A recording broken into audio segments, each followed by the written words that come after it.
Mask न लगाने पर पहली बार में 1,000 रुपए जुर्माना रखा गया है। दूसरी बार मास्क न लगाने पर 10,000 रुपए जुर्माना रखा गया है। पूरा दिन सड़कों पर वसूली चल रही है। ठीक है, आपने अपनी तरफ से वसूली कार्यक्रम शुरू कर दिया है, लेकिन अस्पताल में बेड न मिलने पर सरकार पर कितना जुर्माना होना चाहिए? वेंटिलेटर न मिलने पर सरकार पर कितना जुर्माना होना चाहिए? कोरोना टेस्ट न होने पर सरकार पर कितना जुर्माना होना चाहिए? शमशान में मुर्दा जलाने के लिए लकड़ियां न होने पर सरकार पर कितना जुर्माना होना चाहिए? शमशानों में दिन दिन भर मुर्दा जलाने की वेटिंग के लिए सरकार पर कितना जुर्माना होना चाहिए? जितने मंत्री और ये मुख्यमंत्रियों ने बंगाल से कोरोना लाकर फैलाया है, उन पर कितना जुर्माना होना चाहिए? बंगाल में बिना मास्क महीने भर से घूम रहे नेताओं पर पर डे के हिसाब से कितना जुर्माना होना चाहिए? क्या सरकारों की कोई जवाबदेही बची है देश में?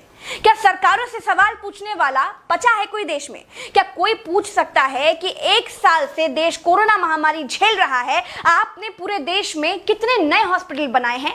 अगर नहीं बनाए तो क्यों नहीं बनाए हैं? क्या कोरोना आपदा में घिरे देश को 1,000 करोड़ के नए संसद भवन की जरूरत थी?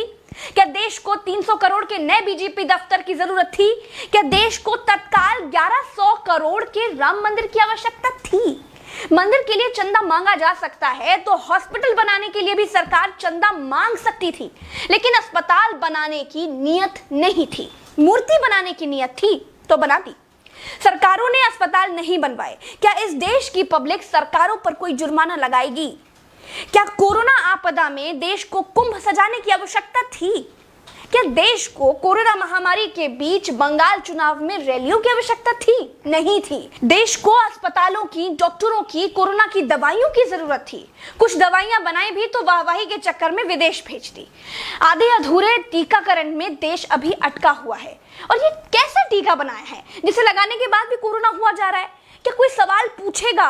चीन ने कोरोना को फैलाया और पूरी तरह से कंट्रोल कर लिया। अपनी जीडीपी में रिकॉर्ड बढ़ोतरी कर ली। चीन से सब कुछ तो ले ही लिया है, सीख भी ले लो। देश में सब आत्ममुग्धता के शिकार हैं। सबको अपनी अपनी तारीफ चाहिए। कुछ ने तारीफ के लिए तो फौज पाल रखी है, और जिनका मन फौज से भी नहीं भरता है, उन्होंने तारीफ के लिए सूचना और जनसंपर्क विभाग बना दिए हैं। गाते रहिएगा ना, जनता का बैंड तो ऑटोमेटिक बज ही रहा है। जिनके अगल बगल से कोरोना से लाशें नहीं उठी है ना, वो मेरी बात को नहीं समझ पाएंगे। जो कोरोना की पीड़ा से गुजरे हैं, जिन्होंने कोरोना से मरे हुए लोगों को शमशान में जलते देखा है, जिन्होंने कतार में लंबी लाशें देखी हैं, वो जान जाएंगे कि मैं क्या कह रही हूं और क्यों कह रही हूं। चलते हैं। राम तो हमारा देश था जय किसान जय जवान, ये तो मरो किसान मरो जवान हो रहा है। 300 से आपने ही बताया, अभी 300 से प्लस शहीद हो गए हैं। इतने शहीद भी हमारे उनके बेटे भी।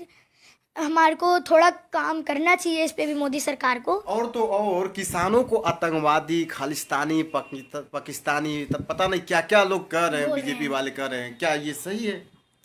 देखिए, जो अपने लिए कर रहे हैं उसे तो सब गाली दे रहे हैं। अपने अधिकार के लिए तो लड़ रहे हो, अपने अधिकार के लिए नहीं, आपकी थाली के लिए लड़ रहे हैं। वो अपने आपकी थाली बचा रहे हो उनको। हाँ, उनको अपनी थाली नहीं है, वो तो गोलियों बुलेट्स ले रहे हैं और आपको थाली पकड़ा रहे हैं।